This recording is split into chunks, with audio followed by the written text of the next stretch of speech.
মাননীয় সদস্য সৈয়দ সাইদুল হক হবিগঞ্জ ৪ সম্পূরক প্রশ্ন করুন। মাননীয় স্পিকার, আমার নির্বাচনী এলাকা হবিগঞ্জ ৪ মাধবপুর চুনারঘাটে 25টা চা বাগান এবং 2টা রিজার্ভ ফরেস্ট আছে।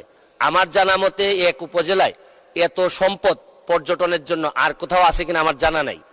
আমার বক্তব্য হচ্ছে, মাননীয় স্পিকার, মাননীয় মন্ত্রীর কাছে আমার জিজ্ঞাসা যে মাননীয় প্রধানমন্ত্রীর যে 6 লেন সিলেট বরাবরে করতেছেন, এতে আমাদের দূরত্ব কমে যাবে 4 ঘন্টা থেকে মাত্র 2 ঘন্টায়।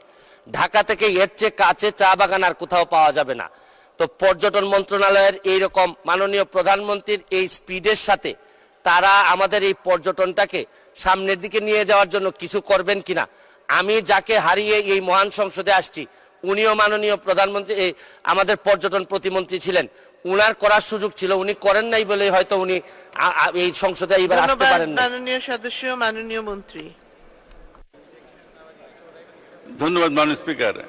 মাননীয় সংসদ সদস্য যথার্থই বলেছেন যে এলাকাটা মাধবকুণ্ড, এই এলাকাটা অ্যাকচুয়ালি পর্যটনের জন্য অনেক উপকরণ আছে এবং সেখানে কিছু কিছু জায়গায় আমাদের পর্যটন কেন্দ্র আছে।